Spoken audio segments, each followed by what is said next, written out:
Hi guys, I'm Sneaker Mami. So this video is going to be about my NFT journey. As we all know, sneakers have been really dry this month, and for this month I did go for some releases, but I don't have enough to put out a live cup video. That's why there's a huge delay in posting a new live cup. And also this month I have been getting myself into NFTs.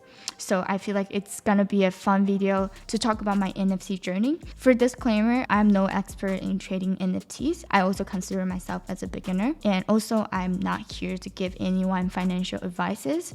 Rather, this video is gonna be me talking about my NFT journey, such as like how I got into it, and also like the basic terms I think everyone who is interested getting into NFT should be familiar with.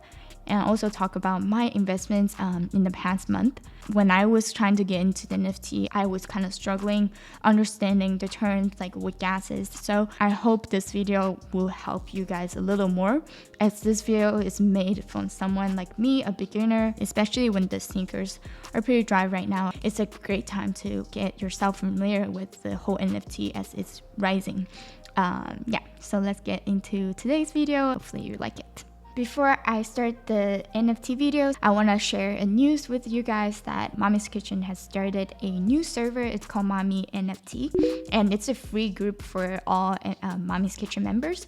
And this is like a community for everyone to come together and talk about upcoming projects, and also like the current projects everyone is working on to get whitelisted, and also like people trying to help each other to understand more. And I definitely have to say I've learned a lot from my members in my journey of trying to get whitelist for some projects. It's amazing feelings when everyone gets to win. So the first part is how and when I got into NFT. I got into NFT about a month ago, more than a month ago. Specifically, it was about like when the 7s and also the cipher drop. That's when I first like get myself familiar with it and actually trying to go mint it. So now I want to share like the steps I took as a beginner when I first got into NFT tradings. The first step that I did, like after doing all the research and talking to people, I opened up a Metamask account. So the Metamask is your wallet, and this wallet holds your coins and also holds like your assets you mint. When you register account, it's very important that you write down the C phase or the recovery phase. And I wrote it down on a few pieces of papers and put them in really safe place. And then also tell you it's really important when you sign up for it, because like that's how you get into your account and also how everyone else can get into your account. So after I do that, I have my Metamask account. So the next step I did is trying to load coins in it. When I first got into it, all the projects that I was interested in were Ethereum projects. And for that, I will have to like load coins to my wallet in order to go for some public releases. There are a lot of websites out there that you can do. You can buy coins on MetaMask. I think there is like a daily limit of $500 you can buy it every day. So I did that, like $500, even though it says it take credit cards. Like it didn't really take my credit cards, and it only worked with my debit cards. For beginners to get into NFT, I definitely don't think you need to put that much in it.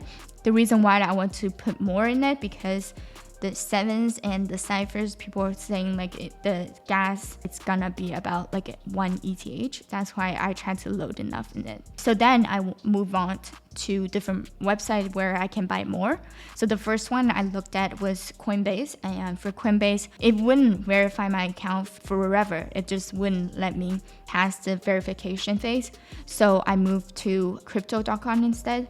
So for Crypto.com, I know that if you're in New York City, it does not work for you. So you probably need to find a different website. Coinbase probably is a good option. It took like a few minutes to verify my account, and I was able to buy coins. I think my first transaction, I bought 1 Ethereum.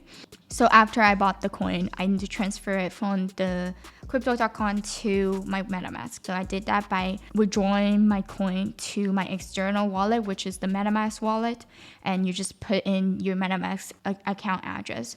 So a lot of people think like the address is pretty secretive, but actually it's more like your Venmo account. People can send you money and send you things. It's pretty safe to share that, in my opinion. And I was able to transfer that 1 ETH I got from Crypto.com to my Metamask. So when you transfer that, actually it has the gas fee. In the transaction, it actually takes some of your Ethereum on the way. So if you buy 1 ETH and you transfer to your Metamask, you actually get less. So after I have the money in my wallet, the next day is the 7th drop. So that's when I got to learn more about where Mint is and like gas, because the next day is the public release for the 7th. So for Mint, it's pretty easy to understand. In my perception, it's kind of like buying it from the first market. In sneaker terms, it's kind of like you buying it off the site when you buy a pair of shoes. So you say, I mint a pair of Air Jordan 1 from first site. That's how you can say it, in my opinion. Then the gas is where it gets pretty complicated. I watch a lot of YouTube videos and also try to understand more from talking to people. I'm not going to talk about the concept of it. You can see it in other YouTube videos where people really understand what's going on. But basically what you need to know, gas, in my understanding, it's kind of just like a transaction fee. It varies. It's a transaction fee that you have to give to the people who are mining. So this gas fee changes depends on how many people are doing the transaction at the same time. So if there are a lot of people trying to do a transaction at once, the gas price will keep going up and it can shoot up to a very dangerous number. So that's why there's a gas war. The gas war usually happens when there is a hype project and it's doing a public release and it's on a first come first served base. And that's when the gas might shoot up really high. The highest I've seen, it was almost $10,000. The gas war is very dangerous because first, the gas can be really high. So when you're first putting the gas for the transaction, it might not go through. And then you have an option to speed up, which is like putting more money to gas.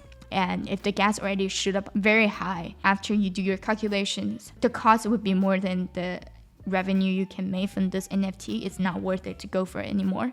So in gas war, you could put in like the gas fee that's inefficient for your transaction to go through, which leads to a failed transaction. You won't lose all the gas fee. You lose a certain percent of your gas fee. Also, you can consider canceling it if you see your transaction keeps pending and it won't go through.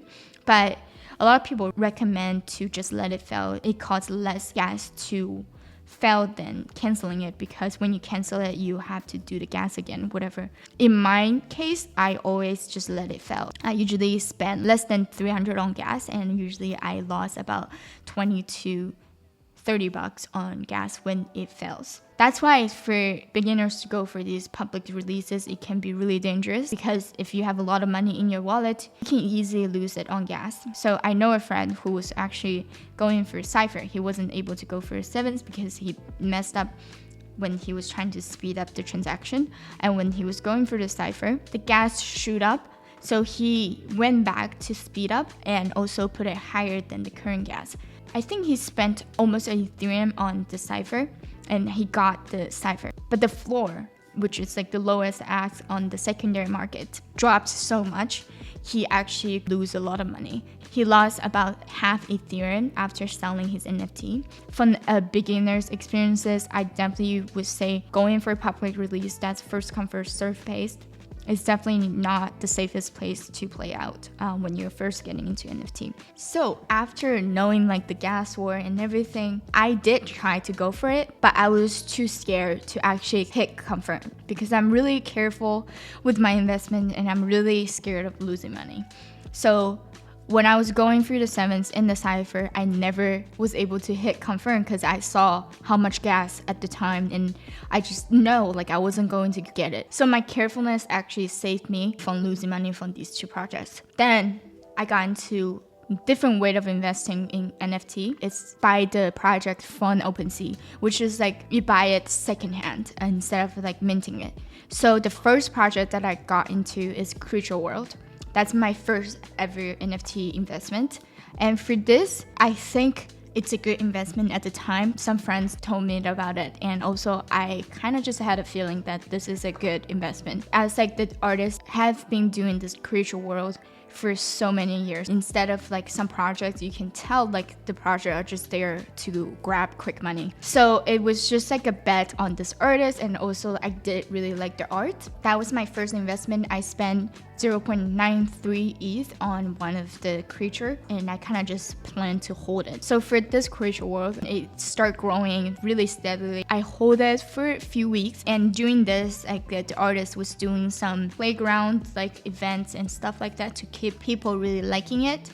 And also like the whole community behind this project is like amazing. Like everyone's really nice. So the project went up a lot after Shaq bought it. So it was like 1 point something before he bought it. Highest, I can't remember, the floor went up to 3.6 or something, but I just continued to hold it. Later it started dipping a little, which is like organic as well. But then I got pretty impatient, so I just listed it, and it got sold not long after I listed it. So I made 1.5 ETH on this project, and I'm really happy because as my first investment, it's a successful one. While I'm holding this, I learned a safer way to invest in NFT. That's what I'm going to talk about next. It's the whitelist. So whitelist is what I think one of the safest way to invest in NFT. Whitelist, or you can call it pre-sale. You can think of it as a exclusive access. So for a good project, it's amazing that you can get it. It usually avoids the gas war because they give you a time frame where you can mint the NFT when the gas is low. The shortest frame, the whitelist, they gave out, it's about a few hours to a few days. This is amazing because you don't want gas war. And second is, for whitelist, you can decide whether or not to mint it. Like, it's not like you're committed to it. After you get the whitelist, you can just go to the OpenSea and see the floor price after the mint started. And if people are selling it for the high, if there's like volume of trading, then it's probably pretty safe to mint whitelist and then quick sell it. It's also safer to quick sell your NFTs, even though you might make less, but profit.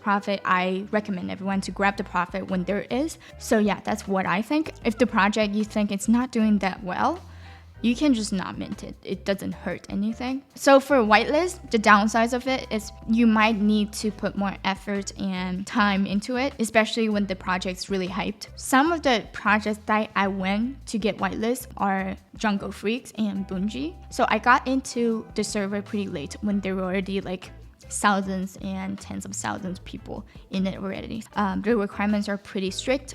So for Jungle Freaks, you need to get to level 10. And also, there are mods that are monitoring to see if they're like a bot doing script.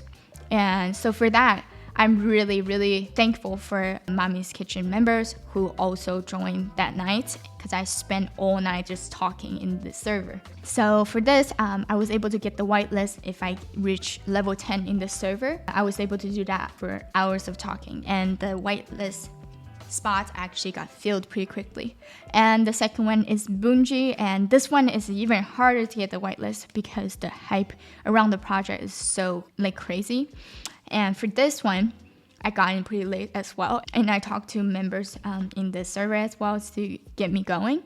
And for that, you have to reach level 10. So the way I did it to get the whitelist, it's like to reach the level 10. So after you reach the level 10, you actually get a role that's under review. So it doesn't mean after you talking for so long, you get it for sure. I actually didn't get it right away. I was under review for a few days, but I just go back and keep assisting others in like support channel, and also just hang out once a while to show that I'm engaged with the community. After they saw me like actually contributing to the community, they gave me the whitelist. And there are also other ways you can get the whitelist in a project. These are just the ways that I use, and it really cost me a lot of time. Different projects have different requirements to get it, but they're pretty much the same. Usually if it's like a new project and you're just starting, get into the server early, you get the OG role. Usually OG role just get whitelisted right away. They're the invite competition, so for some project, it says you need to invite 6 people, 10 people to get to the whitelist, or like the first 500 people in this invites competition, whatever like that. And that's a little annoying because you will have to talk to others to get them into, but you can also use the burners. the hardest way. It's just like you have to engage with the community. You have to actually spend a lot of time talking there. I did that twice and really just like I thought I was gonna die in the middle of it. And when you stay all night doing that, you kind of get crazy. So I recommend healthy as well. Don't really do that a lot because it's a lot of pressure on your heart. Jungle Freak, the Whitelist mint happened, I think like last week, and also the Bungie Whitelist sale is yesterday. They delayed it once and they delayed it to yesterday. So I minted both. For Jungle Freeze, I kind of quick sold it. So the mint price I think is 0.07 plus gas, but because there's a time frame, you can mint it whenever. So I minted it when the gas was pretty low. Then I saw the floor. At first it was like people are dumping it quick because some people are very scared.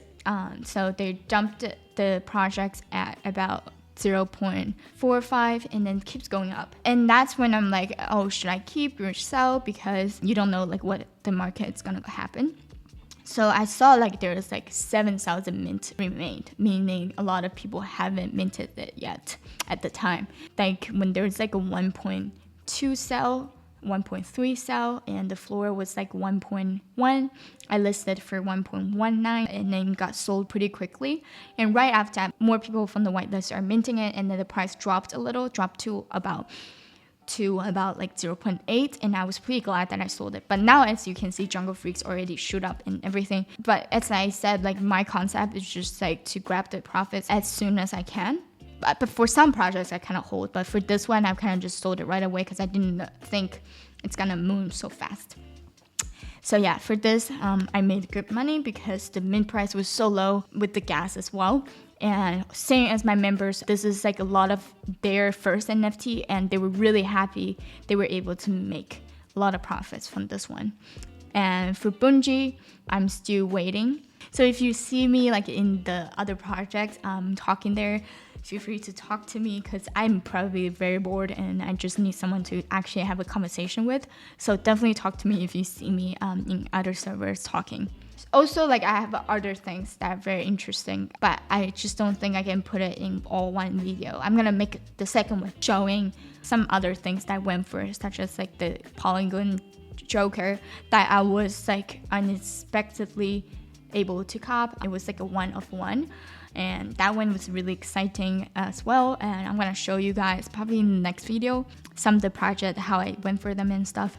I definitely think NFT is very addicting. I am very addicted, and also a lot of people in my groups are addicted. Definitely there's risk to every investment you do. I definitely recommend everyone to be more careful when you spend money on any project. Do a lot of research and talk to a lot of people because you don't want to lose money. So like hopefully it kind of make more sense to you and from a beginner perspective. And also like I never made a video on NFT, so I definitely would appreciate any suggestions in the comment area, or if like I say anything wrong. Also like put down any questions down below. It's gonna give me an idea of like what my next video is gonna be.